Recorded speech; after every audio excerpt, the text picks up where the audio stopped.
Deviatnik k Eucharistii. Eucharistia ako spojenie. Sväté prijímanie je chvíľa vnútorného spojenia sa Boha s človekom alebo človeka s Bohom. Preto, ak chceme byť spojení s Bohom, musíme často pristupovať k sviatostiam, najmä k svätému prijímaniu, k Eucharistii. Pane, požehnaj všetkých ľudí dobrej vôle, no najmä tých, ktorí sa Ti boja odovzdať. Odprosujem ťa za všetky preklínania v mojom okolí. Modlím sa, Pane Ježišu, do večnej radosti si priviedol blahoslavenú Imeldu, ktorú uchvátila vrúcna túžba po eucharistickom pokrme. Prosím ťa, na jej príhovor daj, nech s takou láskou, ako ona, pristupujem k Tvojmu svätému stolu, aby som mohol žiť v spoločenstve s Tebou. Amen. Eucharistia ako darovanie. Stvoril si ma, aby som ťa miloval. Ježišu, Ty si sa v Eucharistii dal mne, ja sa dávam Tebe. Pane, požehnaj všetkých, ktorí ťa prijímajú s úctou a s láskou. Odprosujem ťa za tých, ktorí na Teba zabudli. Eucharistia ako pokrm. Pane Ježišu, Ty nám dávaš za pokrm svoje telo, spoj ma so sebou. Daj, aby som býval v Tebe a Ty vo mne. Pane, žehnaj tých, ktorí ťa uctievajú. Odprosujem ťa za tých, ktorí ťa svätokrádežne prijímajú. Eucharistia ako posila.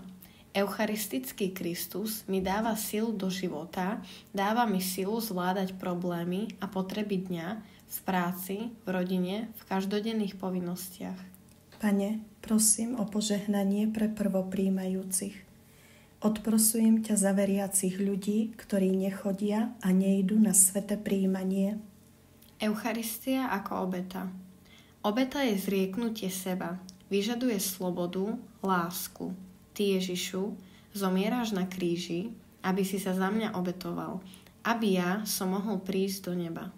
Pane, požehnávaj ľudí, ktorí sa dobrovoľne z lásky k Tebe dokážu a chcú obetovať za iných. Odprosujem ťa za každý nevďak, nespravodlivosť, krivdu, urážku, pohrdanie Tebou, osočovanie voči Tebe. Eucharistia ako svetlo. Pane Ježišu, Ty žiješ s nami v najsvätejšej Eucharistii. Daj, aby som stále pamätala na to, čo si urobil pre spásu sveta. Tvoje vtelenie, Tvoj život, Tvoja smrť, Tvoje zmrtvých vstanie. Pane, požehnaj všetky rodiny, v ktorých si ich svetlom a radosťou.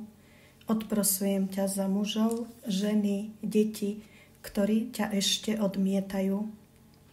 Eucharistia ako hostina. Pane Ježišu, Ty pozývaš k sebe všetkých nás bez rozdielu. Zanechal si sa v Eucharistii, aby sme sa mohli stretávať každý deň pri Tvojom stole. Pane, žehnaj ľudí, ktorí sa zúčastňujú na svätej omši. Odprosujem ťa za tých, ktorí pohrdajú Tvojou obetou na kríži. Eucharistia ako pokánie.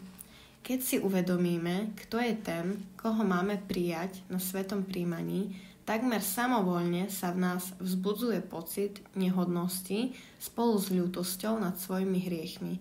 Zároveň vtedy cítime túžbu vnútorne sa očistiť. Pane, prosím ťa, požehnaj ma, aby sa Kristus v Eucharistii nestal pre mňa všednosťou dňa, obyčajným všedným zvykom. Odprosujem ťa za tých, ktorí nechcú obnovovať v sebe ducha pokánia. Eucharistia ako nádej. Pane, prichádzaj každý deň na naše oltáre rukami kňaza. Večnosť sa začína prvým svätým prijímaním. Ním nám sľubuješ účasť na nebeskej hostine. Pane, žehnaj umierajúcich. Odprosujem ťa za to, že sa zabudám pripravovať každý deň na večnosť, na život s Tebou. Modlím sa. Pane Ježišu, do večnej radosti si priviedol blahoslavenú Imeldu, ktorú uchvátila vrúcna túžba po eucharistickom pokrme.